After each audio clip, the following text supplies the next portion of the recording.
네, 여러분들 안녕하세요. 스타트파의 심층 분석 오늘 조금 늦게 시작했습니다. 예, 오늘 심층 분석은요. 윤석열은 탄핵될 것이고 이재명은 2심에 상관없이 대선 후보가 된다. 이게 변하지 않는 진실이에요. 이것들을 그러니까 이 너무너무 변하지 않는 진실 누구나 한 달 후 늦어도 한 달 안에 명확히 드러나는 이제 윤석열은 탄핵될 것이고 이재명은 2심에 상관없이 대선 후보가 된다라는 한 달 후면 대부분 알 수 있는 사실들을 이건 변하지 않는 진실이에요. 근데 이걸 가지고 이제 거부를 하고 이제 딴지를 부리는 거죠. 먼저 오늘 내란 수계의 주변인들 권영세라고 하면 옛날에 안기부장이었어요. 안기부장 출신의 권영세. 제가 권영세에 대해서 여러분들에게 늘 이런 말씀을 드렸습니다. 기획, 조작, 대가다. 기획과 조작의 대가다. 그자가 지금 국힘당의 대선 후보예요. 국힘당의 어떤 당대표입니다. 권영세가 오늘 프레스센터에서 언론 브리핑을 했어요. 권영세가 이런 얘기를 해요. 공개적으로 계엄 해제에 반대를 했다. 내가 그 자리에 있었다 그래도 계엄 해제는 반대했다라고 얘기를 떠들었어요. 제가 어제도 잠시 얘기했지만 국힘당은 이러면 이럴수록 쟤네는 몰라요. 정당 해산이 점점점 본인들이 증거를 남기고 있다는 걸. 이런 발언들 하나하나가 적어도 대한민국에서 그냥 넘어가지 않는 사건들이 있어요. 그 사건 중에 가장 중요한 게 뭐냐면 이런 쿠데타 사건은 그냥 넘어가지 않습니다. 우리가 과거에 민주정권을 훼손하는 군부의 쿠데타는 경험한 적이 있지만 진짜 물론 박정희 때도 유신헌법이나 이런 것들은 친일 쿠데타죠. 근데 대놓고 민주화 87년 민주화 이후에 벌어진 친일 쿠데타는 처음이거든요. 그래서 지금 저희가 좀 당황하고 있죠. 다시는 이런 일이 발생하지 않을 거다라고 생각하면서 대통령 직선제를 하고 민주적 헌법을 기반으로 국회의 해산권을 강화하고 대통령을 견제하는 그런 이후에 벌어졌던 최초의 윤석열의 쿠데타예요. 이거는 역사적으로 분명히 단죄가 될 수밖에 없는 사안이에요. 그러면 역사적 단죄 과정에서 이 내라는 여러분들 저들이 우리를 때려잡기 위해서 늘 얘기했던 게 반공이죠. 반공과 국가보안법이었습니다. 국가보안법보다 더 무서운 게 이 바로 내란죄예요. 이 내란죄와 내란 선동 정말 무서운 죄거든요. 이거는 이제 우리가 정권을 다시 정권 교체를 하고 새로운 대한민국이 되면 얘네들은 지금이야 떠들고 국회의원 배지 달고 지네가 모든 권력기관을 아직도 장악하고 있기 때문에 마음 놓고 떠들지만 이런 게 나중에 다 범죄의 증거들입니다. 권영세의 저런 말 한마디가 저건 죄예요. 본인들만 모릅니다. 오늘 국힘당의 36명이 헌재를 방문하고 왜 이렇게 빨리 탄핵 심판을 진행하냐라고 하면서 헌재를 압박하고 그렇죠? 저는 여러분들에게 이런 말씀 좀 드리고 싶어요. 지금 이미선 재판관님 그리고 문영배 헌법재판소 권한대행 소장 권한대행의 집 앞에서 저들이 인간 이하의 짓들을 하면서 이 지역에서 못 살게 해야 된다. 이 동네에서 문영배 때문에 이 동네 아파트 가치가 떨어지게 해야 된다. 어디서 많이 하던 짓입니다. 하바리 새끼들이 하던 짓이에요. 그쵸? 남의 집 앞에 가갖고 하바리 새끼들이 이런 짓거리 잘했었어요. 이거는 왜 그러냐? 딴 거 없습니다. 지금 윤석열이나 국힘당은 전 국민이 계엄군을 다 봤는데 실체 없는 내란 행위였다라고 얘기합니다. 아니 우리나라 국민들이 방송을 통해서 군이 국회에 투입되는 것을 다 봤는데 우린 뭘 본 거야? 응? 영화 본 거예요? 응? 윤석열은 내란의 실체가 없다. 기획이다. 사기 탄핵이다. 아니 그러면 쟤네 말대로 하면 우리가 윤석열을 꼬셔서 윤석열이가 우리가 내란 주동자야? 윤석열과 우리가 모종에 딜을 해서 계엄령을 선포하라고 했어? 발 같지도 않은 소리라고. 전 국민이 계엄군을 눈으로 다 봤는데 우리가 본 거는 영화의 한 장면이었어? 실체가 없었어? 우리가 본 건 뭘 본 거야? 말 같지도 않은 소리들을 하고 있어요. 그러면 얘네들은 왜 이 지랄을 떠냐? 왜 헌재를 공격하고 헌재 재판소 재판관들을 공격하냐? 여러분들 단순한 겁니다. 재판이 잘 안 돼서 그러는 거예요. 그쵸? 단순하게 생각해봐요. 지네 생각대로 헌재 재판이 굉장히 유리하게 흘러가고 재판이 자기네 생각대로 슬슬 풀려가면 헌재를 공격할 이유가 없어요. 헌재를 깎아내리고 헌재 재판관들의 인신을 공격을 하는 이 자체만으로 법정에서 밀리니까 장애에서 지랄을 하고 욕설을 하고 억지를 부리는 겁니다. 그렇잖아. 뭐든지 잘 되면 절대 이런 말 안 해요. 지금 헌재 재판 잘하고 있죠? 우리 민주진영의 사람들이 헌재 비난합니까? 생각해봐요. 민주진영에 비난해요 여러분들? 안 하잖아요. 그것만 봐도 헌재를 깎아내리고 헌재를 공격하는 자들이 얼마나 법정에서 8대0 또는 9대0 밀리고 있으니까 장외에서 난리를 치는 거예요. 응? 편하게 생각해서요.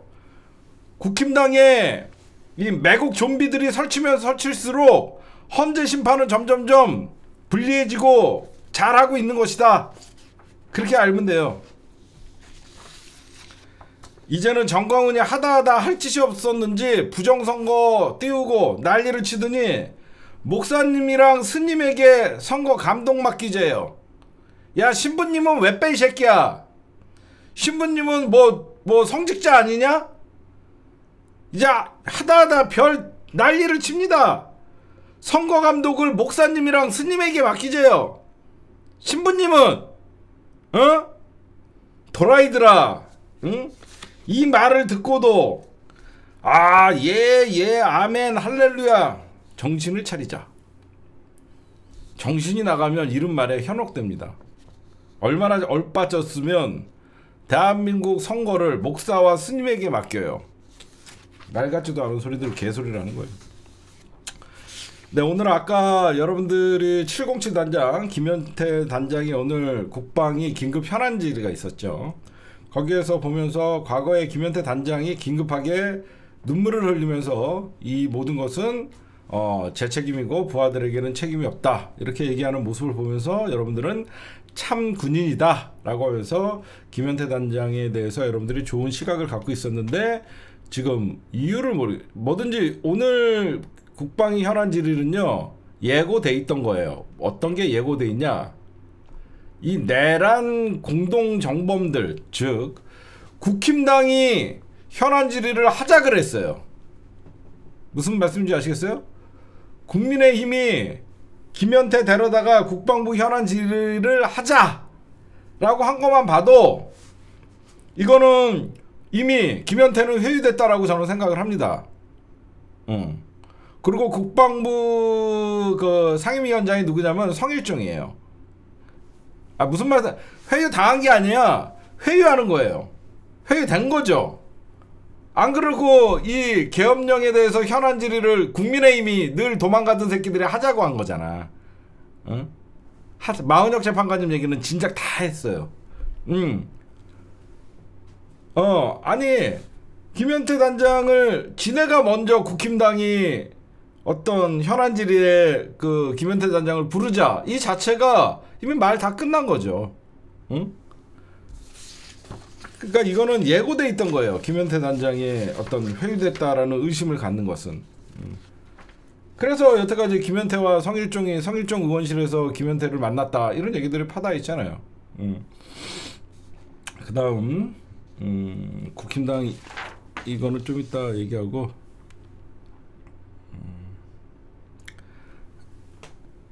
이재명 당대표 얘기부터 할까요? 명태균 얘기부터 할까요? 중요한 거부터 빨리 중요한 얘기부터 하자.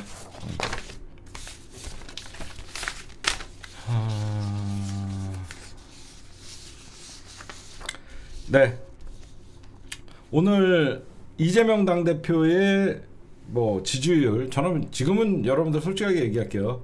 뭐 이재명 당대표가 압도적인 뭐 지지율이 이긴다, 뭐 우리는 들으면 좋죠. 아무 필요 없습니다. 지금은 누가 여론조사 어디에서 이재명 몇 프로 이거 아무, 여러분들 그냥 우리가 아무리 좋게 나오든 나쁘게 나오든 신경 하나도 안 써도 돼요. 모든 거는 윤석열 탄핵 이후에 나오는 진짜 이제 본격적인 진영 대 진영의 싸움에서 나오는 지지율이 중요한 거예요. 지금 뭐 윤석열 아직 여러 가지 변수도 있고 막 이런데, 지금 저는 어떤 지지율 발표나 그런 건 사실 저는 의미가 아무것도 없다라고 생각을 해요. 그러나 이재명 당대표가 그 누구랑 붙어도 압도적으로 이긴다는 것은 굉장히 중요한 것이고, 제가 지지율에서 하나 보는 건 있습니다. 어떤 게 있냐면, 국힘당 대선 후보 누가 1등이 되나를 계속 예의주시하면서 봐요. 잘해라, 달려라 김문수, 화이팅 김문수, 달려라 김문수. 김문수가 국힘당의 대선 후보가 되면요, 외연 확장이 아니라 외연 마이너스입니다. 안에서도 이탈해요. 그쵸? 김문수를 아는 사람이 대한민국 국민들 중에서 김문수를 대선 후보라고 생각하는 사람이 없어요. 중요한 건 이재명 하면 대선 후보, 대권 이렇게 생각나지만, 김문수 하면 119예요. 그렇죠? 김문수 하면 생각나는 게 119야. 나 경기지사인데 지금 전화 받은 사람 누구요? 누구십니까? 나 경기지사인데 지금 전화 받은 사람 누구요? 김문수 119, 이재명 대통령, 이런 거밖에 안 돼요. 그래서 달려라 김문수. 이재명 당대표 얘기를 좀 할게요. 오늘 이재명 당대표, 여러분들 더불어민주당 오늘 최고위원회 혹시 보신 분 있어요? 저희가 영상을 올렸는지는 모르겠지만 더불어민주당 오늘 최고위원회에서 굉장히 중요한 말들이 나와요. 저는 아침에 직접 봤는데, 이재명 당대표가 처음에 모두 발언을 하고 최고위원 김민석, 그 다음에 순서대로 이렇게 발언을 쫙 이어가잖아요. 근데 이재명 당대표가 이례적으로 마지막에 한 말씀만 더 하겠다라고 얘기를 합니다. 한 말씀만 더 하겠다 라고 하면서 이재명 당대표가 어떤 얘기를 하냐면, 요즘 제가 우클릭을 한다고 자꾸 얘기를 하는데 세상이 바뀌었다. 안 바뀌면 바보다. 제가 요즘 계속 이재명 당대표의 이유 있는 우클릭이 아니라, 저는 우클릭이라고 쓰지 말고, 제가 뭐라고 했죠? 이거는 우클릭이 아니라 정말 정치를, 진보의 확장성을 얘기를 하는 거거든요. 그러니까 세상이 바뀌었는데 안 바뀌면 바보다. 지금 도라이 같은 새끼가 하나 들어가고, 법카 보여줘? 나도 있어 새끼야 법카는. 그래서 지금 어제 그러면 이재명 당대표가 이런 것들을 왜 얘기를 하냐면, 요즘 상속세 감세, 그 다음에 상속세는 감세가 아닌, 참 이재명 당대표가 정무적 감각이 뛰어난 게, 상속세를 감세한다라고 하면 어떤 그 소위 진보 진영이 더 왼쪽에 있는 분들이 볼 때는 이거는 부자 감세가 아니냐라는 어떤 비판적인 여론이 있을 수가 있다 보니까 증세를 막지하는 것이다. 서민과 중산층의 증세를 막지하는 것이다. 이런 용어를 참 잘 쓰는데, 제가 평소에 얘기했던 거를 이재명 당대표가 오늘 얘기했던 거예요. 아니, 제가 여러분들에게 그 얘기했잖아요. 언제까지 진보는, 제가 뭐라 그랬습니까? 진보는 분배와 복지, 보수는 성장과 어떤 뭐죠? 보수는 성장과 뭐 그렇다고 얘기했잖아요. 그렇죠? 언제까지 이거에 갇혀 있을 거냐? 제가 최근 한 3일 정도 계속 이 얘기를 했었어요. 그렇죠? 제가 거의 최근에 이재명 당대표의 정책을 저는 굉장히 중요하다, 이거 굉장히 잘 봤다, 그렇죠? 되게 잘 봤다라고 계속 얘기했는데, 이제는 진보가 낡은 분배와 복지라는 이 어젠다에서 벗어나야 된다. 저는 계속 그 얘기를 했어요. 그래서 오늘 이재명은 우클릭이 아니라 시대에 맞는 진짜 여러분들이 얘기하는 실용주의를 하는 거예요. 시대에 맞게 경제정책도 바뀌어야 됩니다. 그쵸? 시대에 맞게 경제정책도 바뀌어야 돼요. 특히 상속세 같은 경우는 왜 지금 이재명 당대표가 적절하게 잘 하신 거냐면 문재인 정부 때 집값이 엄청 오르다 보니까 공시지가가 평균 몇 억씩 다 올랐어요. 그치? 공시지가가 다 올랐는데도 불구하고 상속세의 어떤 그 공제 기준은 거기에 머물러 있어요. 그 전이랑. 그렇잖아요. 이미 집값은 내가 생각했던 그 한도에서 훨씬 올라가 있는데 공제 한도는 아직도 몇 년 전 그대로에 머물러 있단 말이에요. 그러니까 사람들한테 체감하지 못하는 거잖아요. 그래서 그런 것들이 있어서 오히려 시대의 어떤 흐름에 발맞춰서 나가지 못하는 정치는 오히려 진보가 아니라 저는 구태라고 생각합니다.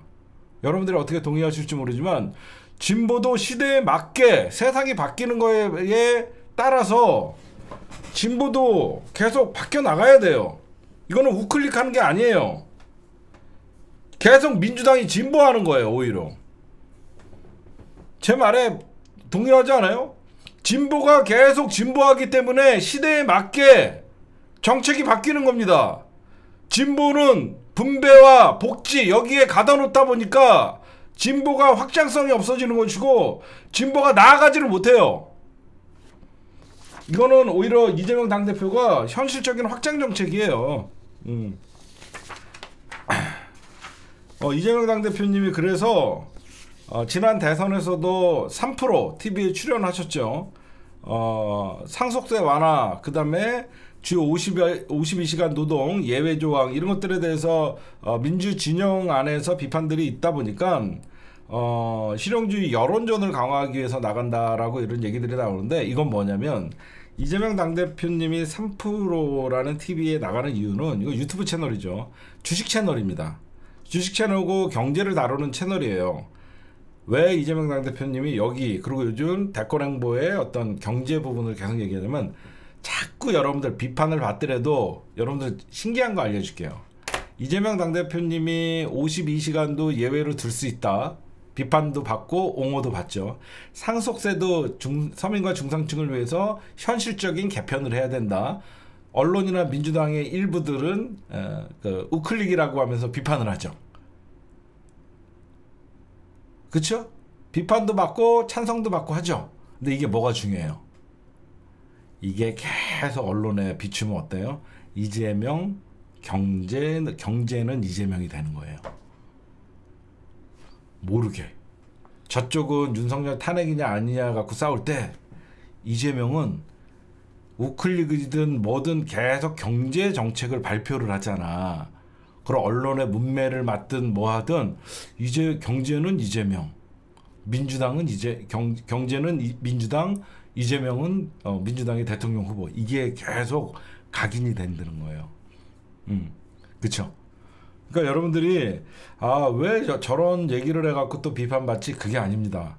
저쪽은 계속 윤석열을 옹호하는 이미지가 계속 남아있고 쟤네들은 탄핵 전까지 이런 행보를 못해요. 근데 민주당의 이재명 당대표는 야당이기 때문에 가능한 행보죠. 그러니까 여러분들도 그런 면이 있구나. 여러분들이 저거는 좀 그렇지 않나? 이재명 막 경제 정책 많이 던지잖아요. 주 4일제 해야 된다. 그렇죠? 그럼 주 4일제에 대해서 저쪽이 가만히 있을 수가 없어요. 또 국힘당에서 주 4일제 갖고 비판을 합니다. 그러면 우리는 땡큐예요. 이재명이 던진 덫에 저것들이 밟은 거예요. 쟤네들이 여태까지 이재명 당대표하면 뭐 사법 리스크 이런 걸로만 공격했는데 주 52시간 예외 조항도 있어야 된다라고 하면 또 저것들이 비판하려고 논평 자체가 이재명 경제 신경 쓴다. 경제는 이재명. 이게 계속 납득이 되는 거죠. 그쵸? 그래서 여러분들은 저는 이재명 당대표가 매일 제가 저번에 얘기했잖아요. 민주당은 내란 종식과 이재명 당대표의 외연확장이라는 투 트랙으로 싸우고 있다. 지금 이재명 당대표만 딱 보면 이재명 당대표는 누가 뭐래도 지금 무너진 대한민국의 경제를 위해서 계속 움직이고 있는 그런 느낌이 많이 들잖아. 잘했든 잘못했든, 그렇죠? 비판받을 정책이든 비판받지 않을 정책이든 적어도 경제 분야에서 이재명은 승부를 걸고 있다. 이렇게 여러분들이, 내라는 윤석열에게 승부를 걸고 있을 때 이재명 당대표는 경제, 자영업자, 서민, 중산층 이쪽에 계속 얘기를 하니까 어젠다 자체가 다른 거죠. 그렇죠? 그렇게 여러분들이 보시면 됩니다. 그러면서 오늘 이런 얘기를 해요. 트럼프 적대국과 대화 망설이지 않아. 이거 정말 중요한 얘기입니다. 여러분들은 트럼프를 뭐 미친놈, 뭐 극렬주의자들의 어떤 양극단을 뭐 부추기는 막 이렇게 얘기하지만, 여러분들 트럼프한테 다른 나라 정상들이 배워야 될 게 뭐냐면, 트럼프는 자기를 미워하는 적이든 뭐든 미국의 이익이 된다 그러면 뭐든지 대화를 합니다. 그쵸? 정은김 너 핵폭탄 만들다가 뒤져. 그러다가도 정은 나는 평양에다가 콘도를 짓고 싶어요. 이게 진짜 대통령이고 실용주의자야. 어떻게 보면 트럼프는 미국만을 위한 자국의 이익을 위해서 최선을 다하다 보니까 도라이 소리 지르고 전 세계에서 비판을 받지만, 어떻게 보면 지극히 미국 국민들 입장에서는 트럼프가 반가운 거죠. 여태까지 기존에 있던 미국의 전 세계 경찰 노릇을 하면서 미국인의 세금으로 다른 나라를 지켜주고, 실정은 자국 국민들은 의료보험 혜택도 제대로 받지 못하는 그런 처지에 있었는데, 그런 중산층들과 약자들의 서민들, 그 사람들의 불만이 고조돼서 트럼프라는 아메리칸 퍼스트에 어떤 한 표를 던지게 됐죠. 여러분들 왜 그러면 국제사회에서 트럼프를 도라이로 보냐? 미국이 국제사회에 경찰 노릇을 할 때 오히려 편하거든요. 미국이 나서서 경쟁을 유발하는 자체가 부담스럽거든요. 그게 무슨 말이냐면,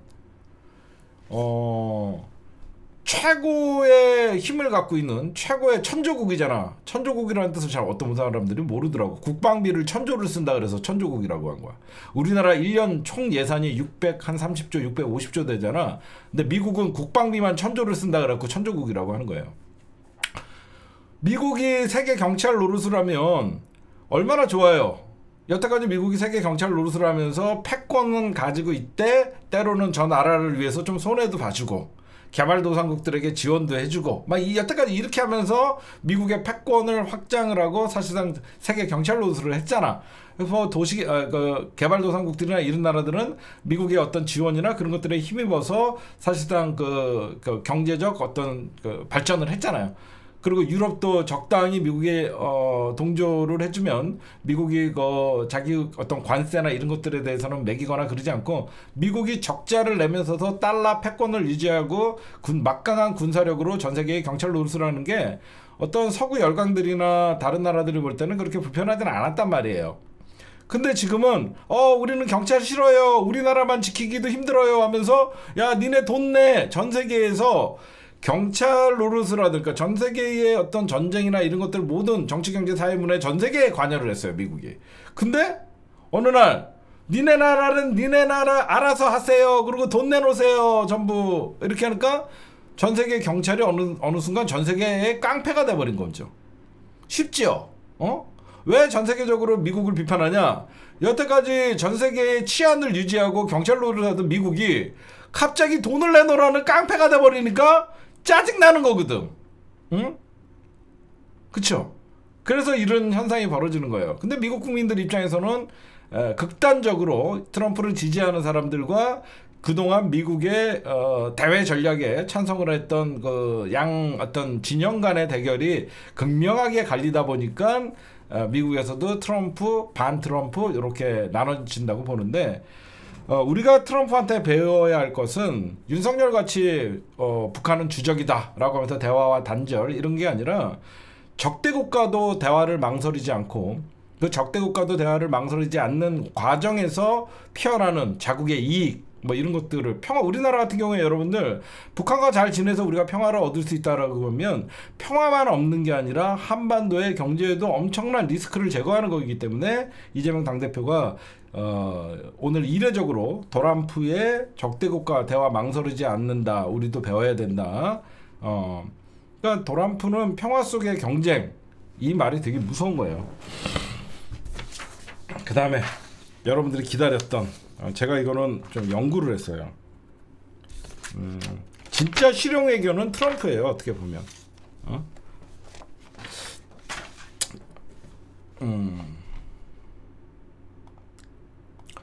네, 여러분들에게 좀 기분 좋은 뉴스, 기분 좋은 분석을 하나 해드리면, 윤석열은 탄핵되죠.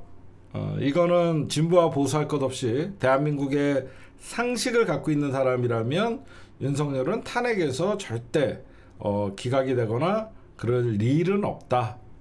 오히려 만장일치냐 아니냐, 그거를 보는 거지. 오히려 만장일치로 윤석열이 파면당하지 않으면 그게 더 이상할 정도의 윤석열의 범죄 행위는 만천하에 드러나 있다. 이거는 변하지 않는 진리입니다. 두 번째 진리는 뭐죠? 이재명 당대표의 2심 재판이 유죄건 무죄건 상관없이 이재명 당대표는 민주당에서 그 누구도 흔들 수 없는 대선 후보고 조기 대선에 출마할 것이다. 요 두 개는 변하지 않는 진리입니다. 그쵸? 이건 누구도 부정 못합니다. 민주당 뭐 비주류든 국힘당이든 자네들은 말은 저렇게 하지만 윤석열 탄핵될 거를 직감을 하고 있고, 그래서 헌재를 압박하고 나름 지금 저것도 있어요. 국힘당이 지금 윤석열을 위해서 저렇게 내란이 잘못된 게 아니다, 그리고 윤석열 탄핵을 반대한다, 윤석열을 위해서 그럴까요? 아니, 본인들을 위해서 그러는 겁니다. 그거는 이따가 제가 좀 말씀을 드릴 거고, 제가 가장 중요시하는 게 대선에서는 구도예요. 구도. 어떤 구도로 싸울 것인가, 어떤 구도를 쌓일 것이냐인데, 이번 대선은 여러분들에게 말씀드리면요, 간단합니다. 이재명이냐 아니냐, 이 선거예요. 사람들은 말을 하지 않아요. 근데 누가 봐도 윤석열은 탄핵될 것이고 이재명은 민주당의 대선 후보가 될 것이라는 거는 둘 다 인정을 해요. 그러면 뭐죠? 나머지 남은 게 이재명이냐 아니냐예요. 이번 대선은 이재명이냐 아니냐의 선거예요. 그쵸? 이번에는 어차피 민주당의 대선 후보는 정해져 있고 저들은 누구와 싸워야 되는지 알아요. 그래서 집중적으로 이재명 당대표를 공격하는 거예요. 그러면 많은 사람들은 이재명이냐 아니냐의 판단을 가지고 이번 대선은 치러지는 겁니다. 그쵸? 우리 측에서는 어대명이라고 하고 저쪽은 이재명은 안 된다라고 저쪽에서 계속 윤석열 내란 이후에 이재명을 공격하는 이유는 뭐예요? 조기 대선 때문에 그런 거예요. 그래서 윤석열은 탄핵됐지만 이재명은 안 된다 프레임을 가는 거거든요. 근데 어차피 우리는 이재명이 대통령이다라는 어대명을 얘기하는 거고, 그러면 이번 선거는 이재명이냐 아니냐의 그냥 판이에요. 여러분들, 민주당과 우리 진보 진영이 선거에서 가장 유리한 구도가 뭔지 아세요? 40년 만에 찾아왔습니다. 그게 무슨 말이냐면, 우리 민주 진영이 가장 유리한 선거의 구도는 민주 대 반민주예요. 와닿지가 않죠. 우리 민주 진영이 선거할 때 가장 유리한 구도는 민주 대 반민주의 구도예요. 선거는. 근데 그동안 지난 대선에서도 그렇고 지지난 대선에서도 그렇고 민주 대 반민주 구도로 선거를 치르면 안 된다고 저는 얘기했어요. 그 이유가 뭐냐면 87 민주항쟁 이후에 2000년생들이 20대 30대가 되면서 사실상 유권자가 되면서 그 사람들은 태어날 때부터 민주주의 국가였단 말이야. 그러니까 민주 대 반민주 구도가 가장 민주당이 선거 치르기 좋은 구도인데 그게 안 통하는 시대가 됐었어요. 저쪽은 여태까지 선거 뭘로 치렀죠? 반공과 북한으로 선거를 치렀죠. 정말 있는 거예요. 국힘당은 여태까지 대한민국의 수구 세력들은 북한몰이, 빨갱이몰이, 이념몰이, 그쵸? 그걸로 선거를 치렀어요. 근데 저것들이 지금 그게 안 통하니까 갑자기 중국이 등장하는 거예요. 우리는 여태까지 민주 대 반민주, 친일 대 반일 이런 선거 구도를 통해서 저쪽이 그렇게 얘기할 때 우리는 그걸로 맞서 싸웠던 무기예요. 무기예요. 근데 그 무기가 사실상 여러분들 민주 대 반민주 하면 야 무슨 반민주야 하면서 사람들이 생각할 때 민주주의 가운데 우리는 어차피 이게 좀 안 통하는 시대가 왔었어요. 40년 만에 민주 대 반민주의 구도가 가장 선거에서 유효하게 적용됐던 게 바로 1988년 선거였어요. 87년 대선, 87년 항쟁의 12월에 있었던 대선이죠. 그때 대통령 6월 항쟁에 의해서 민주 세력이 대통령 직선제를 쟁취하고 그때 양김이 분열되면서 우리가 졌지만 그때 여러분들 알다시피 노태우가 30몇 프로, 36%인가 그거밖에 못 얻었어요. 제가 다시 한번 강조할게요. 우리 민주진영에서는 40년 만에 돌아온 민주 대 반민주 구도의 선거의 구도가 됐다는 거예요. 그렇죠? 왜? 윤석열 때문에. 윤석열이가 국회를 파기하고 헌법을 유린하고 서부지법 폭동을 일으키면서 민주주의가 파괴된다는 걸 사람들이 눈으로 다 봤어요. 그렇죠?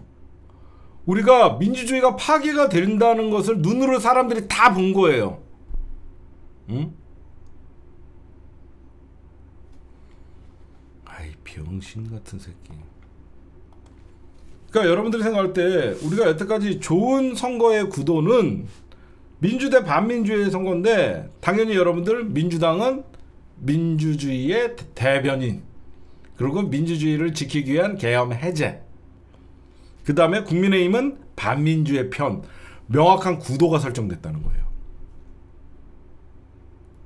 그쵸? 이렇게 명확하게 윤석열의 계엄을 옹호하는 국민의힘은 반민주가 돼버리고 자연스럽게 윤석열의 계엄령에 국민들이 멘붕이 왔을 때 그 계엄령을 해제한 민주당은 민주가 돼버린 거죠. 자연스럽게. 이 구도가 2024년에 민주 대 반민주의 구도로 선거를 치를 수 있는 날이 올지는 저는 상상을 하지 못했는데 말도 안 되는 계엄령에 의해서 이번 선거는 구도가 민주당이 이길 수밖에 없는 구도예요. 그쵸? 여러분 생각해봐요. 우리가 2024년에 민주주의 지켜내자 반민주 세력 물러나라 이러고 얘기하면 그냥 민주당이니까 저렇게 떠들지 맨날 이렇게 되지만 이번에 민주당과 민주당의 지지자들 진보 진영에서 위치는 민주주의를 지켜내야 된다 헌법을 수호하자 이게 와닿거든요. 이번에는 와닿잖아요. 서부지법 폭동이 굉장히 큰 사건이었어요. 법원을 때려부신다는 것은요 보수에서 오히려 비판을 해야 되는 상황이에요. 대한민국의 왜 보수 지금의 정치를 하는 대한민국의 가짜 보수가 있는 반면에 나는 보수이기 때문에 정치적인 신념을 떠나서 나는 보수니까 국힘당을 지지한다는 사람들이 꽤 있습니다. 생각보다. 무슨 말인지 아시겠어요? 대한민국의 정치 구도 프레임이 민주당을 지지하면 진보 국힘당을 지지하면 보수라는 이 잘못된 양강 구조를 만들어 놨다 보니까 정치는 잘 모르지만 나는 보수이기 때문에 국힘당을 지지해야지. 막연하게 그런 사람들이 있었어요. 그럼 보수의 가치는 뭐죠? 헌법 수호와 민주주의, 민족주의의 의식의 고취예요. 헌법을 파괴했고 대한민국의 민족을 오히려 팔아먹는 오히려 보수의 가치를 다 파괴한 게 이번에 국힘당이에요. 그래서 내가 생각하는 보수는 이게 아닌데라고 돌아선 사람들이 지금 침묵하는 다수다는 거예요. 그쵸? 여러분들 주변에 봐봐요. 난 보수였는데 국힘당은 지지하지 않아. 이런 사람들이 왜 많이 생겼나? 법원을 때려부수고 헌법을 파괴한 세력들이잖아. 윤석열이라는 새끼가 국회에 군인들을 보내서 진짜로 유리창을 깨고 들어가고 전 국민이 봤거든. 그래서 여러분들에게 제가 진짜 이번 진짜 저는 희망적인 게 변하지 않는 진실.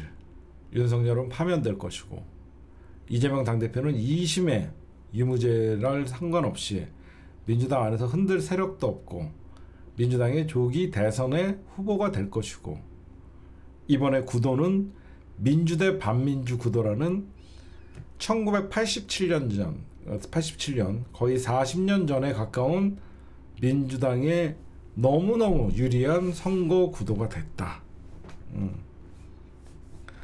그런 대선 구도가 됐다라고 여러분들에게 말씀드릴 수 있겠습니다. 그쵸? 여러분들 들어보니까 그렇지 않아요? 여러분들 봐도 그렇잖아. 우리가 다시 민주주의를 논하고 헌법 파괴를 눈으로 목격하고 이런 날이 진짜 있을 줄 몰랐거든요. 여태까지 우리가 여러분들 잘 생각해보세요. 지난 대선에서는 민주 대 반민주 구도의 선거가 아니었죠.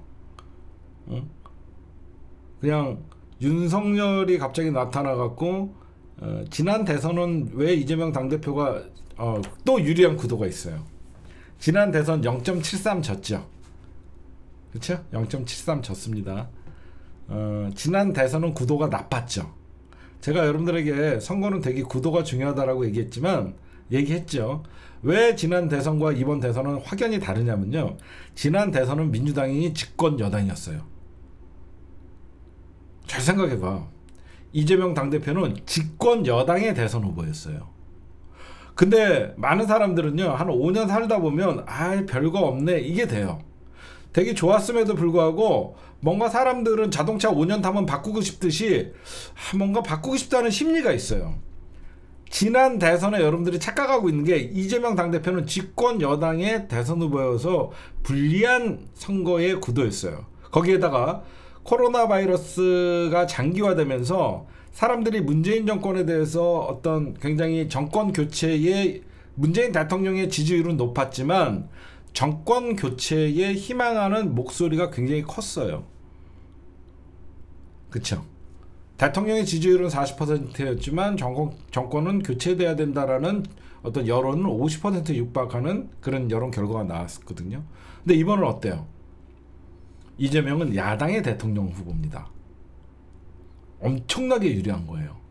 야당의 대통령 후보고 국힘당이 정권 교체를 해서 5년 동안 맞결하고 줘봤더니 3년도 안 돼서 내란 계엄 친위 쿠데타를 일으키고 민주주의를 파괴하고 그 정광훈이나 이런 자들이 지금 막 득세를 하고 여기저기서 살판 나갖고 떠들고 다니는 것 같지만 침묵하는 다수가 있는 거예요. 사회에서는 유튜브 중심으로 떠들고 마치 그게 여론이고 대세인 것 같이 떠들지만 대한민국 유권자들은 그러지가 않아요. 정말 제 방송에서도 여러분들 지금 8,000명이 보고 있지만 채팅하시는 분들은 그 8,000명 중에 100분 정도밖에 안 돼요. 거의 80분에 10,000명이면 100명 채팅해요. 100분의 1 채팅하는 거예요. 그렇죠? 10분의 1 10,000명이면 100명. 그렇잖아. 100명 채팅하는 거예요. 100분의 1. 그럼 뭐요? 나머지 7,900명은 지켜보고 있거든요. 그럼 우리 사회가 지금 그런 거예요. 정광훈 중심으로 대한민국의 극우 기독교 일부 기독교 세력들에 의해서 지금 윤석열 탄핵 반대가 굉장히 여론이 높은 것 같다? 그렇지 않아요. 제가 단언컨대 여러분들 밖에 나가보세요.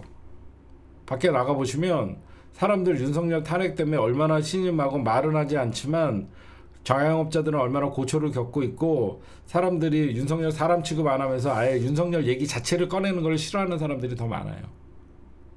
그러니까 여러분들에게 오늘 중요한 거 제가 기분 좋은 소식이라고 얘기한 거는 이번 대선은 87 항쟁 이후에 가장 어떤 민주당이 선거를 치르는 구도면에서 민주 대 반민주 구도가 형성이 돼 있고 그 민주 대 반민주 구도는 국힘당이 만들어낸 어떤 윤석열을 옹호하는 반민주 세력들과 누가 봐도 헌법을 파괴한 윤석열을 옹호하는 것은 반민주 세력이라고 우리가 얼마든지 얘기를 할 수 있고 그런 윤석열의 잘못된 친위 쿠데타 계엄령을 해제시킨 건 민주당이기 때문에 민주당이 당연히 민주의 편은 민주당, 반민주의 편은 국힘당.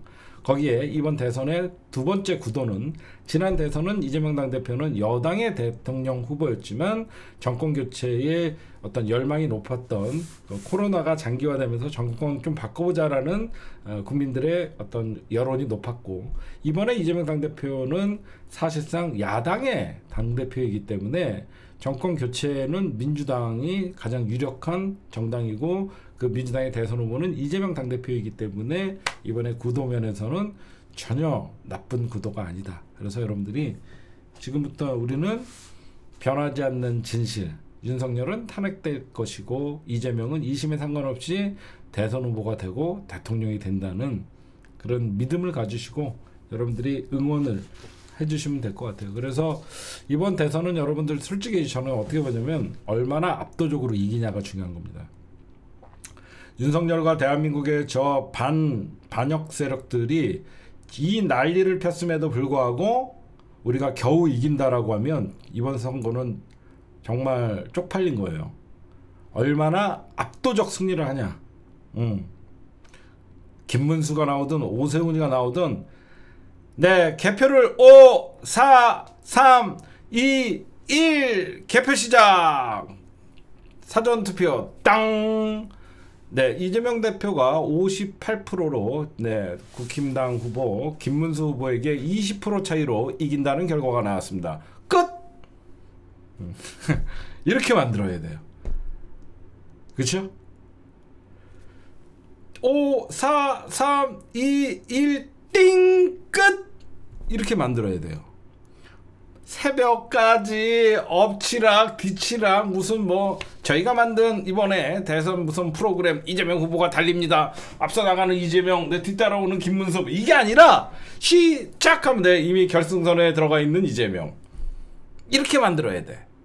맨날 무슨 대선 뭐 각 방송사 뭐 무슨 프로그램 만들어 갖고 막 달려가는 거 뭐 떨어지는 거 이거 하잖아. 그런 게 아니라 시작하면 끝. 네, 이렇게 해야 됩니다. 네, 이게 가능해요. 가능합니다, 여러분들.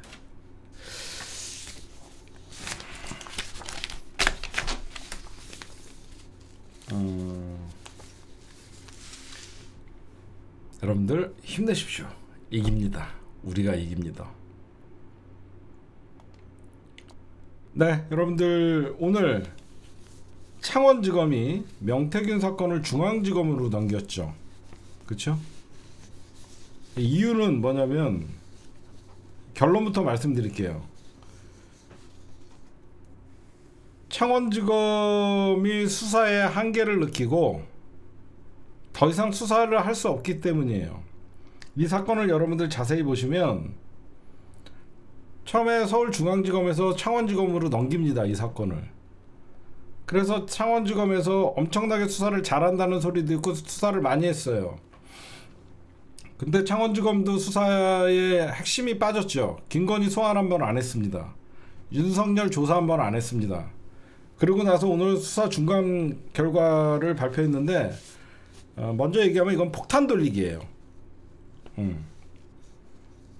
그러니까 여러분들에게 명확하게 얘기해 줄게요. 이 사건은 그냥 명태균 사건 부담스러워서 폭탄 돌리기 하는 거예요. 그 이유는 왜 그러면 서울중앙지검으로 명태균 사건을 창원지검에서 보냈냐. 김건희 윤석열 수사는 니네가 하든지 말든지 하라는 거예요. 김건희 이제는 핵심은 김건희잖아요. 김건희와 윤석열의 공천 개입, 선거 개입 사건만 남은 겁니다. 니들이 이거는 왜 그러냐면 지금의 윤석열 라인 대검 차장 이진동 비화폰으로 통화하는 인간들이에요. 그쵸? 이진동 비화폰으로 통화하는 인간들입니다. 김용현이랑. 이 새끼들이 버티고 있는 이상 윤석열이랑 김건희 못 건드린 거잖아요. 이거는 누가 봐도 창원지검에서 중앙지검으로 넘긴 건 뭐냐? 탄핵 이후를 보는 겁니다.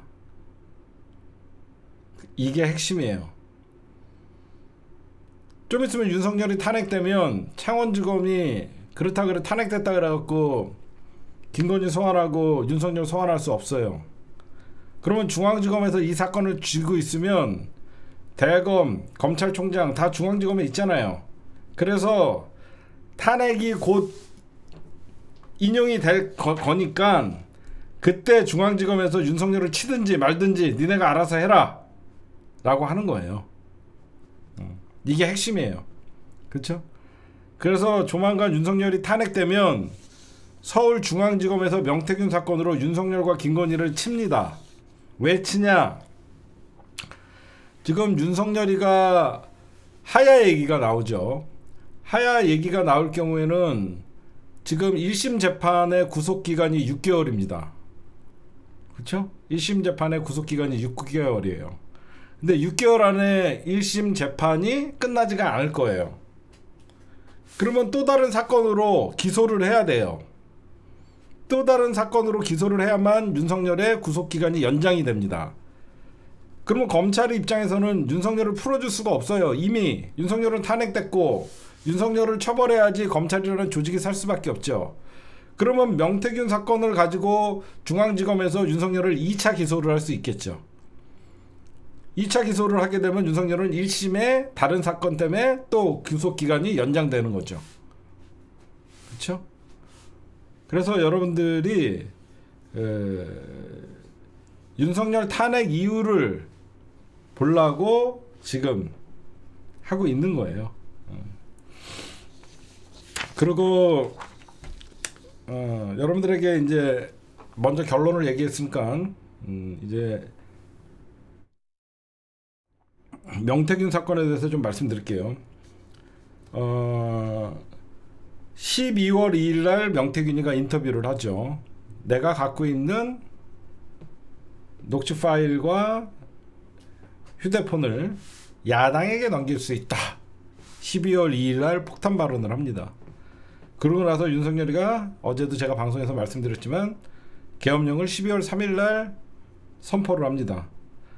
명태균이가 12월 3일 날 구속이 되죠. 그렇죠? 정치자금법 위반 혐의로 76일 구속된 지가 벌써 76일이 지났어요. 검찰 즉 창원지검이 공개 수사한 결과가 오늘 중간수사 발표를 보면 김영선 전 의원의 이해충돌 방지법 혐의 외에는 없어요. 그러고 나서 제대로 된 브리핑도 안 하고 기자들의 질문에 답도 안 하고 그냥 서울지검으로 사건을 넘긴 거예요. 결국은 헌법재판소가 윤석열 탄핵 심판이 끝난 후 중앙지검에서 수사를 어떻게 할 것인지 정한다는 뜻입니다. 명태균 사건은 지난해 9월에 강혜경 씨의 폭로에 의해서 대대적으로 세상에 알려지기 시작합니다. 창원지검은 이 사건의 파장을 염두에 둬서 그때까지만 해도 윤석열은 계엄령 선포 전이기 때문에 이때는 윤석열이가 검찰을 잡고 있었잖아요. 그래서 창원지검에다가 수사력을 부산지검의 차장검사까지 파견하면서 수사 인력을 확보를 합니다. 그래서 12명의 검사로 전담 수사팀을 꾸려요. 지금까지 수사, 창원지검에서 한 수사는 강혜경 씨 폭로, 명태균 씨 녹취 이거만 확인하는 결과예요. 핵심은 윤석열과 김건희의 공천 개입이에요. 거기에다가 창원 국가산업단지 지정에 명태균이가 개입하고 그 배우가 김건희였고 그 배우가 윤석열이었다는 의혹도 있습니다. 그리고 김영선이가 박완수 경남지사, 김진태 강원지사 이런 배우에 김건희가 개입했다라는 소리도 있어요. 그리고 핵심은 오세훈, 안철수, 나경원 서울시장 후보 단일화 문제, 오세훈과 안철수의 단일화 문제, 오세훈과 나경원의 여론조사 문제 그런 것들에 명태균이가 개입했냐 아니냐. 그리고 추경호가 20억을 먹었다는 소리가 있어요. 이게 쏙 들어갔습니다. 추경호 전 국힘당 원내대표가 20억, 홍준표도 20억 가까운 정치자금법 위반을 했다라는 소리가 있어요. 이번 창원지검이 서울중앙지검에게 사건을 넘기면서 하는 소리가 있습니다. 서울에 사건 관련자들이 대부분 있어서 수사가 지지부진했다라고 얘기를 합니다. 여기서 핵심은 창원지검의 검사들은 수사를 똑바로 했었어요. 수사 의지가 있었어요. 지금 사람들이 창원지검의 비판을 많이 받고 있는데 이미 창원지검은 윤석열 부부 김건희와 윤석열과 명태균이가 나눈 카카오톡과 텔레그램 메시지 280개를 복원해서 107쪽의 수사보고서를 지난해 11월 초에 작성을 했습니다. 진짜 이게 빠졌어요.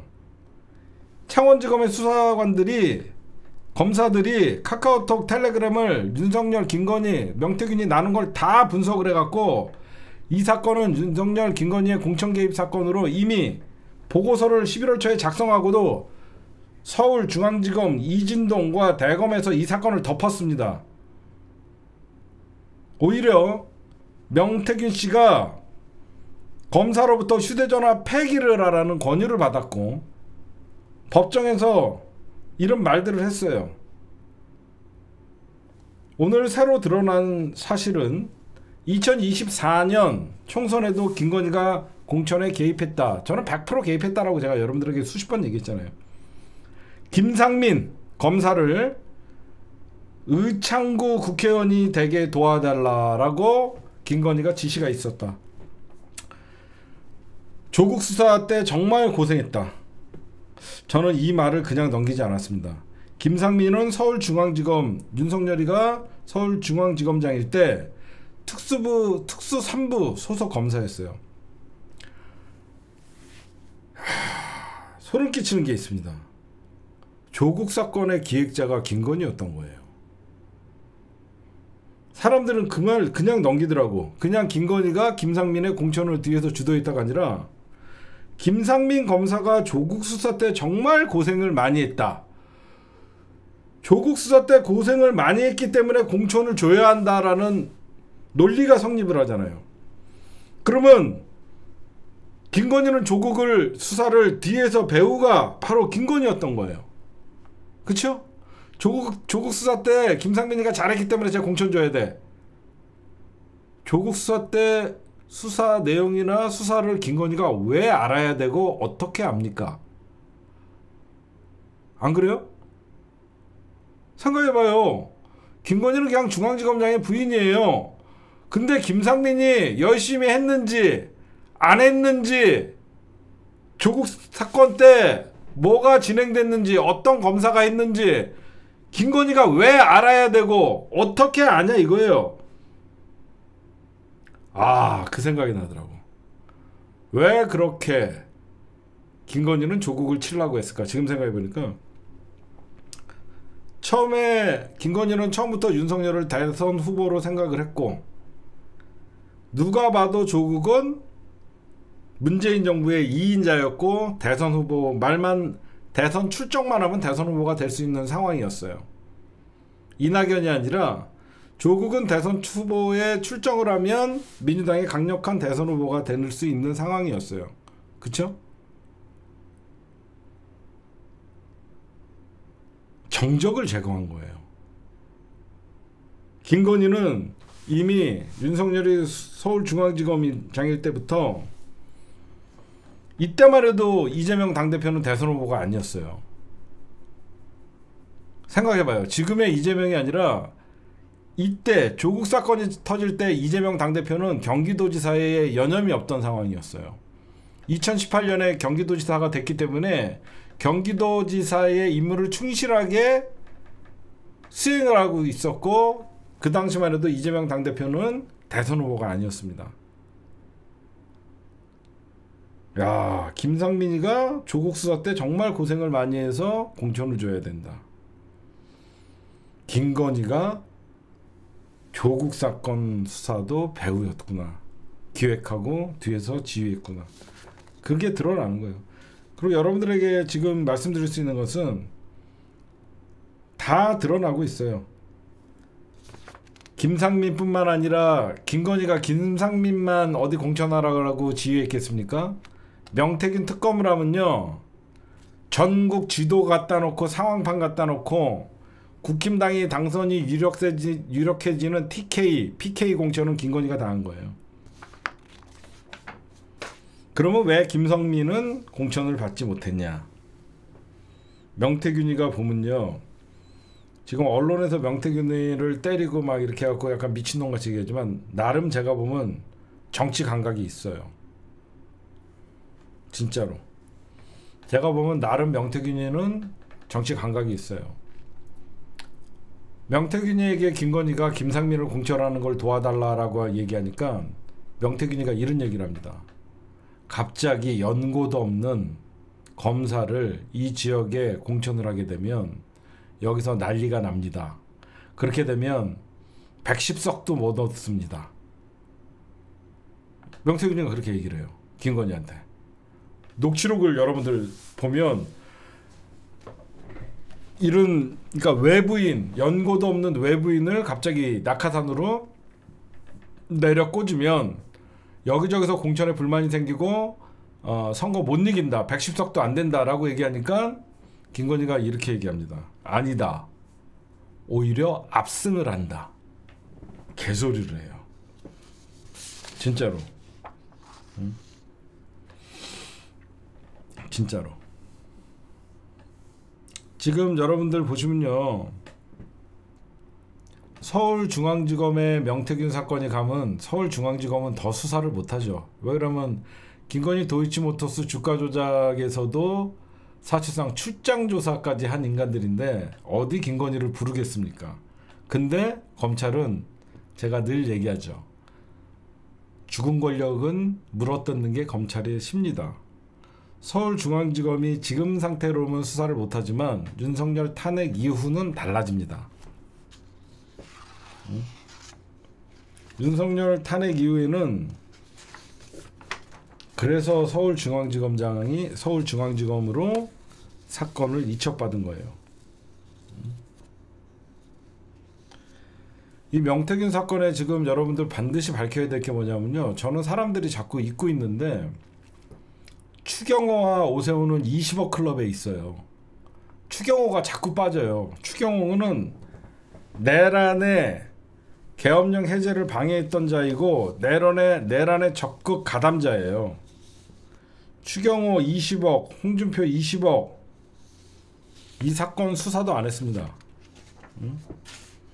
결국은 명태균 사건이 서울중앙지검으로 갔다는 것은 윤석열 부부를 겨누고 있는 것이다.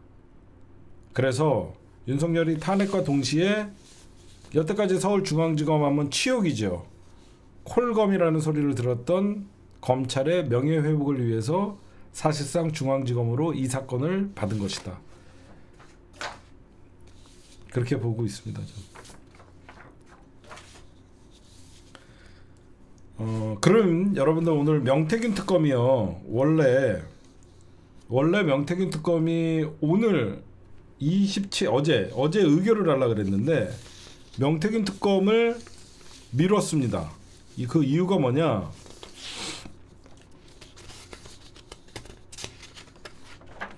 원래는 17일 날 법사위 소위에서 통과시키고 본회의에서 법사위원장 정청래가 땅땅땅하고 본회의로 처리를 20일 날 하려고 그랬거든요, 원래.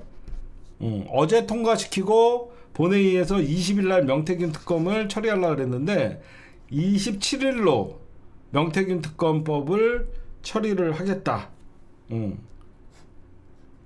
여러분들, 처리하겠다라는 것은 투표하겠다는 게 아니라 본회의에서 명태균 특검을 상정하는 거예요. 상정하고 뭐 투표를 하거나 뭐 그렇게 하면 윤석열 탄핵 이후에 본회의에서 투표를 하겠다는 거예요.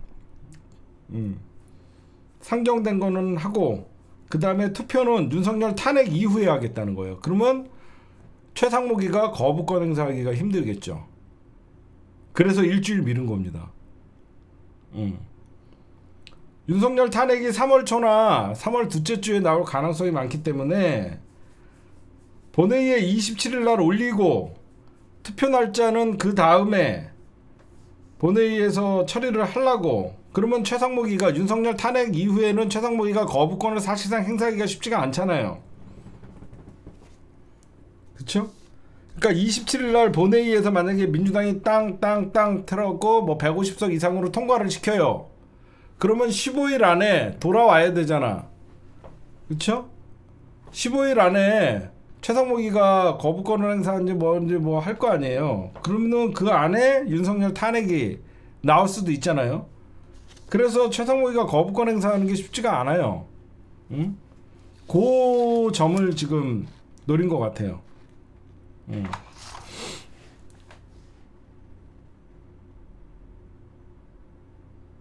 지금 그거 보는 것 같아요. 전략적으로. 그래서 일주일간 미뤘던 것 같아요. 지금 보면.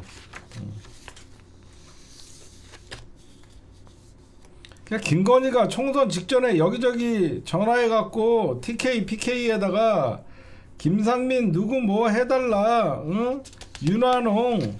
윤환홍이도 지금 나오고 있고 뭐 난리가 아닙니다 지금. 그러면 여러분들에게 이거는 그 어디에서 얘기하지 않은 분석을 하나 했어요 제가. 그게 뭐냐, 김건희가 좋아하는 사람들이 있어요. 누구냐? 경찰과 검사 출신들을 좋아합니다. 죄 많은 년이니까. 그래서 김건희가 부탁하는 애들은 검사들 아니면, 이원모도 그랬죠. 검사들 아니면 다 경찰 애들이에요. 윤한홍이도 경찰 출신이에요. 그렇잖아요. 지가 워낙 범법을 저지르고 그러고 살다 보니까 경찰이 덮어주고 검찰이 덮어주면 그 누구도 못 건드린다는 거는 얘가 삶의 체험으로 다 습득하는 애잖아.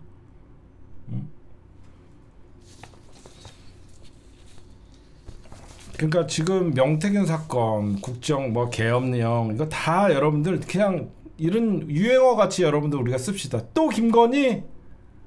이게 먹힙니다. 이번 대선에서는 어떤 사건이 터지면 또 김건희? 이게 여러분들 다 통하는 거예요. 진짜 또 김건희? 이 말을 유행어 같이 여러분들이 많이 쓰세요.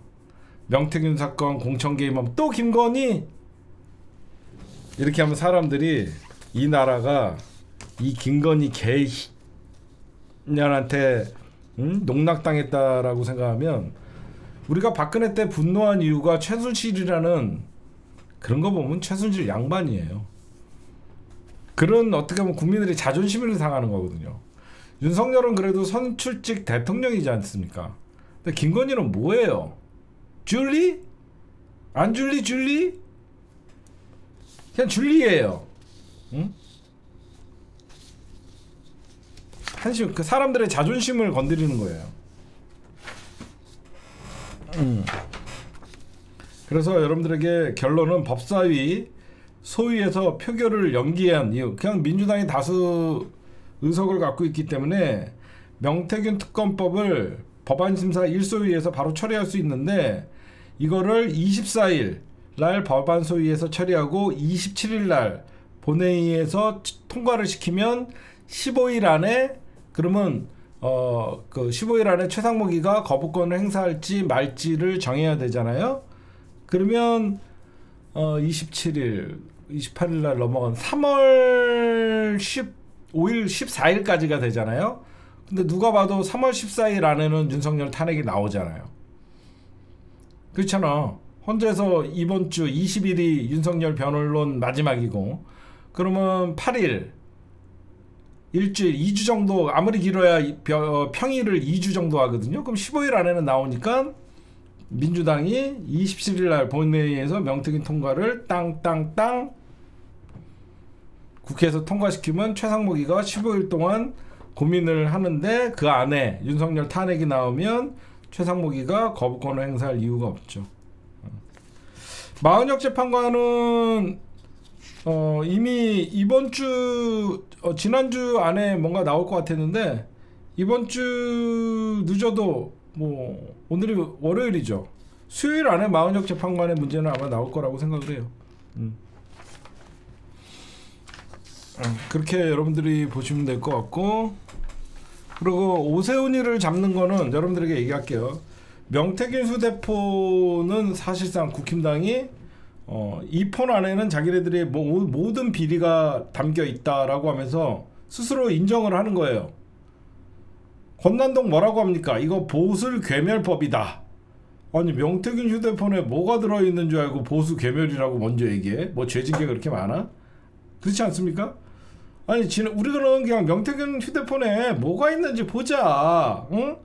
거기에 윤석열 목소리가 이미 나왔고 김건희도 녹취록이 있다라고 하는데 죄 지은 자들은 잘못된 정치자금법 위반이나 공직선거법 위반으로 걸리는 것이고, 근데 들여다보자 이건데 이미 어떤 사건인지도 모르면서 그냥 윤석열 김건희의 공천 개입 선거 개입 사건인데도 불구하고 벌써 보수 개멸이다 이런 것들을 얘기하는 걸 보면 이 명태균 휴대폰으로 우리가 얻을 수 있는 건 뭐냐, 오세훈이는 이게 크게 작용합니다. 나경원 이기는 여론조사가 필요하다. 오세훈이 그 당시 10여 년 만에 정치권에 복귀를 해서 조직도 없고 돈도 없고 아무 힘도 없었어요. 그래서 명태균에게 여론조사를 했더니 나경원보다는 내가 앞서는 여론조사를 사실 만들어 달라고 한 거죠. 물론 오세훈이는 이걸 일방적인 주장이라고 얘기합니다. 지금 여러분들 오세훈이랑 홍준표가 가장 떨고 있는 게 뭔지 아세요? 정치자금법 위반이 아니에요. 공직선거법 위반이에요. 공직선거법 위반으로 피선거권 박탈될까봐 둘이 쪼는 거예요. 이건 공직선거법 위반이거든요. 둘 다. 공직선거법 위반에 정치자금법 위반 둘 다 걸리는 거잖아요. 여론조사를 허위로 하고. 응? 오세훈이는 이 여론조사로 잡으면 되고, 명태균과 홍준표는 정치자금법 위반과 공직선거법 위반 둘 다 똑같이 20억 대선자금, 뭐죠? 도지사, 경남도지사 나갈 때 그 돈 자금과 여론조사, 오세훈이도 홍준표도 막혔대잖아요. 지금 여러분들 보세요. 지금 제가 사실 저쪽 진영에서 가장 위협적인 인물로 오세훈을 뽑았습니다. 저는 개인적으로. 우리는 오세훈 아무것도 아니라고 생각하지만 서울시장 당선되는 거 보세요. 민주당 후보를 더블 스코어로 이겨요. 물론 민주당 후보가 굉장히 부족했죠. 송영길. 그런데 여러분들 생각해 보세요. 우리는 오세훈을 만만하게 보지만 오세훈이는 어떤 허우대도 멀쩡하고 말을 잘 못하는 사람이 아니에요. 오세훈은 위협적인 사람 맞아요. 외연 확장력도 있고. 근데 오세훈이가 여러분들 윤석열, 얘는 대통령이 목표이기 때문에 윤석열 탄핵 반대까지 했어요. 그렇죠? 윤석열 탄핵 찬성까지 했어요. 근데 얘가 요즘 왜 갑자기 윤석열을 감싸고 헌재를 공격하냐? 황금폰이 까지면 까질수록 민주당을 때릴 수밖에 없는 겁니다. 그쵸? 오세훈이가 정말 깨끗하고 대선에 나가도 되는 인간이었으면 윤석열과 자기만큼은 차별화를 두고 선긋기를 할 텐데 계속 명태균 휴대폰에 자기 이름이 들락거리고 계속 위기에 처하니까 명태균의 황금폰이 까질수록 이재명 당대표만에 까는 글만 쓰는 거예요. 응? 다 잡을 수 있어요. 응? 그럼 명태균이가 요즘 왜 이준석이를 안 까냐? 이준석이는 조용하니까. 딴 놈들은 아니라고. 이준석이는 자기가 대통령 될 가망성도 없고 국힘당 대선 후보가 아니니까 저러고 있는 거예요. 그 다음에 이제 국힘당 한동훈과 국힘당 얘기 좀 할게요. 현실을. 현재 국힘당 상황을 좀 말씀드리면 한동훈이가 26일 날 북콘서트를 통해서 사실상 정치 재개를 합니다. 국민이 먼저입니다. 또 어색한 한동훈이가 26일 국민이 먼저입니다라는 책을 출간을 합니다. 이건 뭐냐? 사실상 이번 대선에 출마하는 겁니다. 우리는 한동훈이가 나오면 땡큐예요. 왜 그러냐? 한동훈이가 나오는 순간 국민의힘은 개판됩니다. 국힘당 안에는 친한계가 10여 명 존재를 해요. 당연히 한동훈이는 윤석열이 내란을 일으켰을 때 위헌이라고 얘기했고 탄핵에 찬성을 했습니다. 국힘당은 이제 이재명만 때리면 된다라고 하면서 헌재 탄핵에 모든 역량을 어떤 헌재 비판과 이재명 반 이재명 연대를 구축을 하려고 했는데 한동훈이가 정치가 복귀하는 순간 국힘당 안에서 한동훈이를 또 견제를 해야 되는 거예요. 응? 그렇잖아요.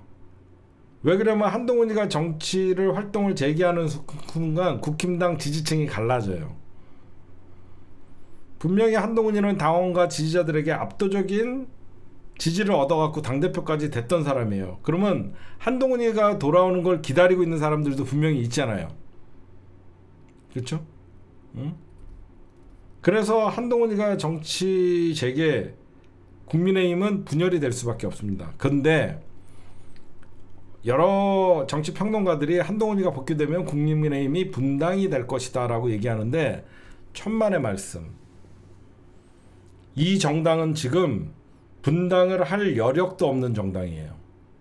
절대 분당 안 됩니다. 제 말 믿어보세요. 분당도 힘이 있을 때 분당을 하는 거예요. 한동훈이가 국민의힘에 다시 복귀해갖고 정치를 한다라고 해봐야 한동훈이가 여기 안에 있는 사람들을 데리고 나가서 분당할 힘이 없어요. 이쪽은 분당이 아니라 격렬하게 내부에서 탄핵 찬성파와 반대파가 싸우게 되고, 특히 윤석열 탄핵 이후에 그동안 침묵했던 자들이 한동훈에게 붙을 가능성이 굉장히 커요. 이게 무슨 말이냐면 여러분들 잘 봐요. 오늘 헌재의 국힘당 의원들 몇 명이 달려갔습니까? 36명이 달려갔어요. 그쵸? 지금 국힘당은 어떻게 하냐면요, 윤석열 탄핵 반대 선봉대, 사수대 이런 애들은 정광훈의 집회나 이런 데 연단에 가갖고 시부립니다. 대표적인 게 윤상현, 나국상 뭐 이런 애들. 그쵸? 김기현, 가가멜. 저는 울산에 출마를 해야 됩니다. 당대표를 바르겠습니다. 윤석열, 그 출마 좀 안 하고 그 이번에 당대표를 좀 맡아주면 동훈이로 막을 수 있을 텐데. 아닙니다. 저는 국회. 가가멜. 그치? 이런 애들 있잖아. 이런 애들은 지금 친윤 행세를 하면서 선봉에 서서 윤석열 탄핵을 반대하는 애들. 근데 많아봐야 여러분들 36명이에요. 우리가 놓치고 있는 게 뭐냐면 국힘당 의원이 108명이에요. 이 나머지 한 50명 있잖아. 36명은 적극적으로 윤석열 탄핵 반대를 외치면서 특히 TK의 지역구를 둔 사람들을 중심으로 TK와 PK 36명이 뭉쳐있고, 나머지 이제 108명 중에서 그냥 자기의 무색무취, 반대하라 그러면 반대하고 찬성하라 그러면 찬성하고, 그런 사람들이 지금 현재 국힘당은 대부분이에요. 그럼 나머지 50명이 어떻게 되냐를 여러분들 봐야 됩니다.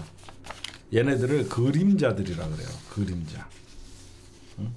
지금 우리가 보면요, 지금 윤석열 살리자라고 하면서 지금 난리를 치고, 지금 국힘당 안에서 여러분들이 보시면 왕따들 있죠. 김상우 의원이나 지금 어떤 그 최예림인가 뭐 어떤 이런 윤석열 탄핵에 찬성을 했던 의원들은 이미 국힘당에서 왕따 취급을 받아요. 지금 이 극소수라고 하지만 이 왕따들도 존재를 하고 있고, 나머지 나는 당론은 따르지만 윤석열 탄핵에 대해서 언급하지 않는 50명이 있습니다. 이 50명이 여러분들 윤석열 탄핵 이후에도 윤석열 탄핵은 잘못됐다 그러면서 싸울까요?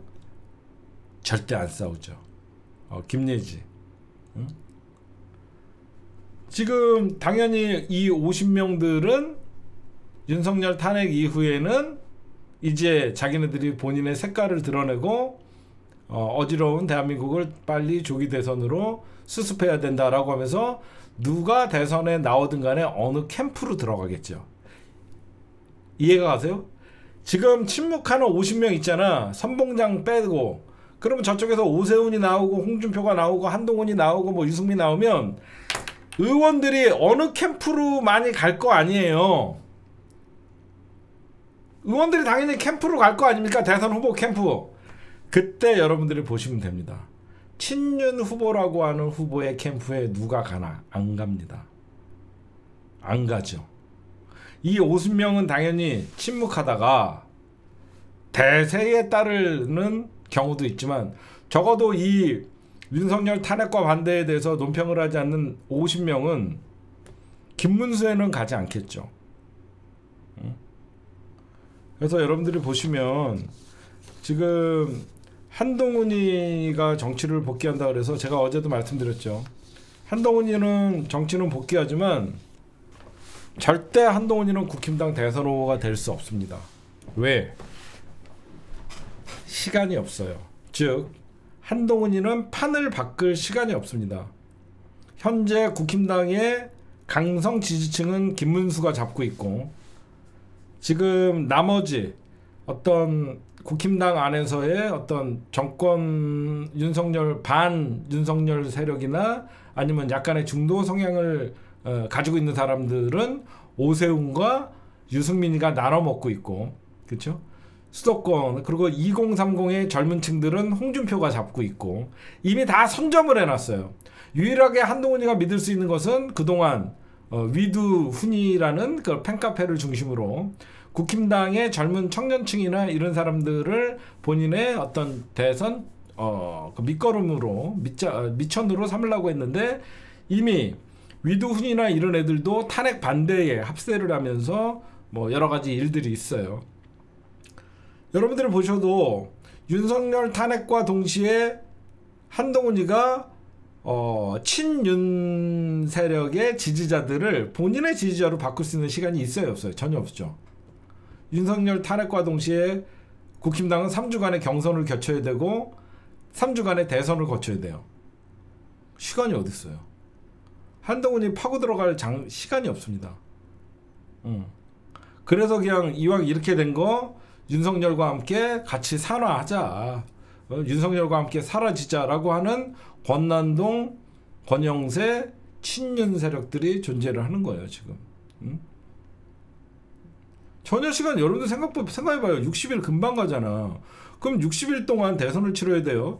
공식적인 선거운동 기간은 3주예요. 그 3주 중에서 TV 토론을 한 일주일, TV의 연설이나 TV 토론 일주일하고 뭐 나머지 2주는 지역을 다니면서 2주간은 전국을 다니면서 홍보를 해야 돼요.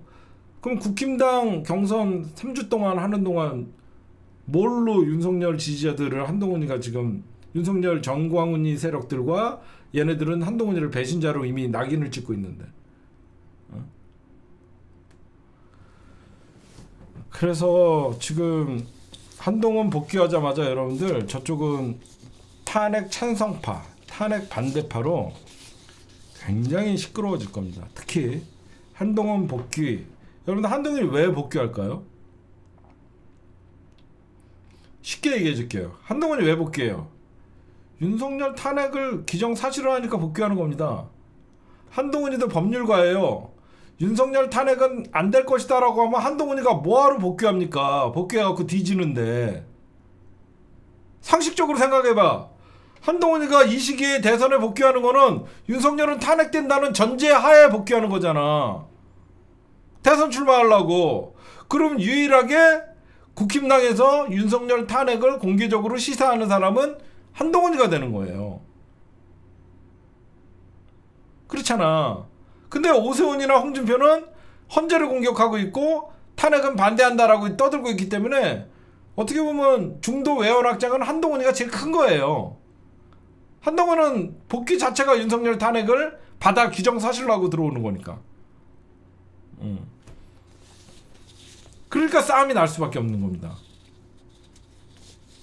어떻게 보면 26일 날 한동훈이의 북콘서트는 대선 출정식이에요. 그러면 저쪽에서 곱게 시각을 보겠냐는 것이죠. 그러고 나서 이제 3월 한동훈이가 복귀하고 윤석열 탄핵까지는 뭐 물밑 작업하고 캠프 꾸리고 뭐 그럴 거 아닙니까? 조용히. 그럼 윤석열 탄핵과 동시에 제일 빠르게 지금 여러분들 오세훈, 홍준표 할 것 없이요. 제가 취재해보면요. 벌써 쟤네들 선거 캠프 꾸리고 누구누구 정책 다 하고 있대요. 말만 윤석열 탄핵은 잘못됐고 헌재가 잘못한다고 얘기하지만 벌써 홍준표, 오세훈, 여의도에 벌써 조직들, 사무실 다 지금 꾸리고 있어요. 응? 뭔 소리 하는 거예요? 응? 진짜로요. 여러분들 보시면요. 근데 여러분들이 봐도 싸움이 안 날 수가 없죠. 윤석열 탄핵 찬성 세력은 분명히 국힘당 안에 존재를 하고, 윤석열이 탄핵되면 그 찬성 세력들이 옳았다가 되는 것이고, 여태까지 윤석열 탄핵 반대를 하는 사람들은 정화훈과 절연해야 된다라고 너무너무 당연한 어떤 비판을 할 수 있는 거고, 이제 점점 윤석열 탄핵 이후에는 지금은 정광훈과 극우 세력들에 의해서 반대의 윤석열 탄핵 찬성의 목소리를 내는 사람들을 배신자 그리고 왕따를 취급하는 지금 분위기지만, 윤석열이 막상 탄핵이 딱 되는 순간 너도 나도 대선 준비를 해야 되기 때문에 탄핵 찬성파들에게 더 힘이 실릴 것이다. 그러나 한동훈이나 그 누가 됐든 분당은 없을 것이다. 왜? 얘네들은 분당할 능력도 안 되는 새끼들이에요. 지금 당에서 싸우고 그만둘 수밖에 없는 상황이다. 네, 오늘 이 정도까지 말씀드리고, 그 다음에 마지막으로 보수 진영에서 여러분들 보세요. 하야 이게 좀 짚어, 자꾸 사람들이 이 말하고 저 말하는데 정확히 짚어드릴게요. 하야 얘기는 뭐 저는 한 2달 전에, 한 달 전에 했나? 한 달 반 전에 저는 저 새끼는 저 잔대가리 굴리면 저거 하야할 가능성이 많다라고 저는 이미 얘기를 했었어요. 근데 이 하야를 요즘 띄우는 놈들이 누구냐면 보수 진영이에요. 조갑제. 보수 진영이나 조갑제 이런 애들이 윤석열 하야를 언급을 하고 있습니다. 먼저 하야에 대해서 여러분들에게 말씀드리면, 하야를 하게 되면 정치적 혼란은 와요. 왜 그러냐면 대한민국 공무원법상 기소나 어떤 징계 사유가 있는 사람들, 심판, 그러니까 헌재 결정을 기다리고 있는 사람들 있잖아요. 파면, 징계 결정, 공무원에 대한 어떤 기소, 이런 것들은 공무원법상 그 사람이 사퇴를 못하게 되어 있습니다. 근데 대통령은 좀 예외예요. 어떤 게 예외냐면, 대통령은 선출직이거든요. 그러니까 어떤 이것도 헌재에서 결정할 일이에요. 대통령은 선출직이기 때문에 어떤 지명직 공무원과는 좀 다르다. 우리는 선출됐기 때문에 내가 관도도, 이거는 헌재에서 결정할 문제인데, 헌재가 윤석열 탄핵 심판을 하고 있기 때문에 헌재가 만약에 윤석열을 중간에 하해를 해도 재판을 그만두거나 탄핵 심리를 멈출 일은 없어요. 그렇죠? 그렇잖아. 윤석열 탄핵 심판을 헌재가 윤석열이 하야했다 그래갖고 이게 심판을 계속 하는 게 맞냐 안 맞냐는 헌재가 결정하는 문제예요. 근데 헌재는 이 탄핵 심판을 안 할 이유가 없습니다. 그래서 여러분들이 그러면 이런 얘기를 해요. 윤석열이가 하야를 하게 되면 대통령에 관한 예우를 받는 거 아니냐. 물론 하야를 하면 예우를 받지만, 아까도 제가 서두에서 말씀드렸듯이 탄핵 심판이 멈춘다는 가정 하에서 얘기하지만, 헌재는 지금 윤석열의 탄핵 심판을 멈출 수 있는 시간이 아니죠. 멈추면 안 되죠. 이 사건에 대해서 윤석열이가 스스로 퇴진했기 때문에 탄핵 심판이 무의미하다. 아니죠. 역사적 사건이기 때문에 헌재에서 파면을 해야만 윤석열은 대통령에 관한 어떤 예우나 그런 것들은 없어지겠죠. 그리고 김건희 망명론 여기저기서 많이 나오죠. 저는 반은 맞고 반은 틀리다고 생각합니다. 첫째, 김건희는 절대 감옥에 가지 않기 위해서 여태까지, 왜? 사람들은 김건희를 영부인이라고 생각하지만 김건희는 대통령이었습니다. 본인 특검 본인이 안 받은 거예요. 그렇게 생각하면 딱 편하죠. 윤석열이가 지지율에 신경도 안 쓰는 인간이 김건희 특검을 막은 거는 김건희가 대통령이기 때문에 자기 특검 자기가 안 받은 겁니다. 그러면 김건희는 여러 가지 여기저기서 들리는 소리 하면 자기 감옥 가는 걸 가장 두려워하는 인간이에요. 그런 것 때문에 점도 보러 다녔다는 얘기도 있고요. 그러면 김건희가 감옥에 안 가기 위해서 망명을 한다. 정치적 망명을 선택을 한다. 대선 이유는 가능하겠죠. 그게 무슨 말이냐면, 윤석열 탄핵 당하자마자 김건희가 도망갈 확률은 없습니다. 잘 생각해 보세요. 이재명 당대표가 대통령이 돼야만 망명을 할 수가 있어요. 정권이 바뀌어서 자기가 탄압받는다 라고 하면서 정치적 망명을 신청할 수 있습니다. 지금은 못 도망가요. 그쵸? 정권이 바뀌었기 때문에 정치적 보복과 정치적 보복이 예상된다라고 하면서 제3국에 망명 신청을 할 수가 있잖아. 근데 지금은 탄핵 국면이잖아. 탄핵 국면이기 때문에 김건희가 망명 신청을 미리 한다? 그럴 수는 준비는 하겠죠. 그 전혀는 절대 감옥은 안 가려고 하는가는 충분하니까. 그래서 뭐 김건희와 김건희 가족이 뭐 망명을 신청한다? 저는 아직은 왜 그러면 윤석열 탄핵 전에 어떤 망명을 하거나 그렇게 하다 보면 지 죄를 스스로 인정하는 거고, 여태까지 김건희, 그러니까 왜냐면 대선 전에 김건희가 도망가면 국힘당 대선에 마지막 희망을 걸잖아. 응? 김건희가 망명 신청하는 순간 대선은 끝나잖아. 그쵸? 이해가 가세요? 만약에 김건희가 망명을 신청하거나 뭐 도망갔다라는 소리가 딱 나오는 순간, 여봐 저거 그냥 대선은 끝나잖아요. 여태까지 저 김건희를 옹호했던 국힘당 세력들 이해가 가시죠? 김건희가 마지막으로 걸 수 있는 것은 정권 재창출이에요. 근데 이번 선거에 대해서 김건희가 대선, 윤석열 탄핵과 동시에 대선인데 도망간다? 여태까지 김건희 특검을 방해했던 국힘당 세력은 공범이 되는 거죠. 그래서 김건희가 망명을 신청하거나 도망가더라도 이재명 당대표가 정권을 잡은 다음에 정치적 정적 제거와 지금 탄압을 받고 있다라는 명분으로 제3국에 망명 신청을 할 가능성이 많죠.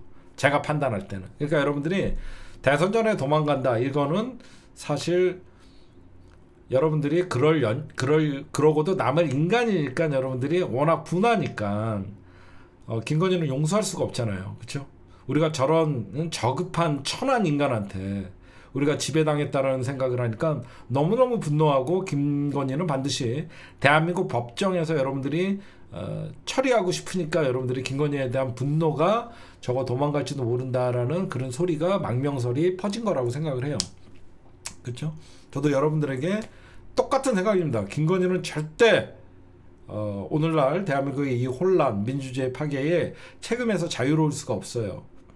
반드시 김건희는 죗값을 받아야 되고, 김건희는 죽을 때까지 저는 감옥에서 나오면 안 된다고 생각하는 사람입니다. 저런 헛된 욕망과 야욕, 국정농단, 스스로를 대통령급이라고 생각하면서 본인이 대통령 자리에 올라와서 국정을 운영한다고 생각하는 저 자체만으로도 대한민국의 부끄러운 자화상입니다. 제가 여러분들이 하야와 망명, 하도 여러분들이 얘기가 많길래 제가 생각하는 하야, 그리고 제가 생각하는 망명의 조건, 이런 것들을 좀 생각해봐서 말씀드렸죠. 안 그래요? 대선이 딱 시작했는데 김건희 망명설 뜨는 순간 국힘당은 폭삭 주저만 앉는 것이고, 어떻게 보면 김건희가 사실상 이재명으로 정권이 넘어갔다는 걸 자인하게 되는 거잖아. 그러니까 여러분들이 그렇게 생각하시면 될 것 같아요. 네, 오늘 심층 분석은 여기까지 녹화를 하도록 하겠습니다.